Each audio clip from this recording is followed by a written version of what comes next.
जिमच्या आधी 2 खजूर आणि ब्लॅक कॉफी हे माझ्यासाठी तरी खूप चांगलं कॉम्बिनेशन ठरतं आहे. नमस्कार मित्रांनो, मी रोहित साळुंखे आणि आज माझ्या हायरॉक्स ट्रेनिंगचा 7वा दिवस. नेहमीसारखं वॉर्मअपने सुरुवात केली आणि पूर्ण वीक वर्कआउट केल्याचा फटीग आज जाणवत होता. पण ऑप्शन नव्हता, कारण की पुढचे 2 दिवस घरी पाहुणे येणार होते, म्हणून आजचा दिवस ॲज प्लॅन्ड करावाच लागणार होता. So 400 metre running, 10 burpees, 15 squats, 20 walking lunges, 12 incline pushups आणि 2 मिनिट सायकलिंग केली आणि हे सगळं 4 वेळेस रिपीट केलं.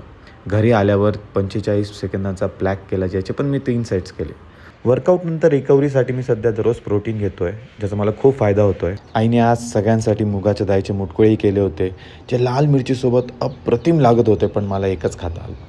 ब्रेकफास्टला बॉइल्ड एग आणि ओट्सवर युग आणि मनाने पण पूर्ण डाव मारला. दुपारी जेवायला मस्तपैकी मटकीची भाजी आणि भाकर आणि त्यासोबत सॅलड होतं आणि रात्री बॉइल्ड मटकी आणि योगर्टने दिवस छान संपला. आपण भेटूया उद्याच्या व्हिडिओमध्ये. जय श्रीराम.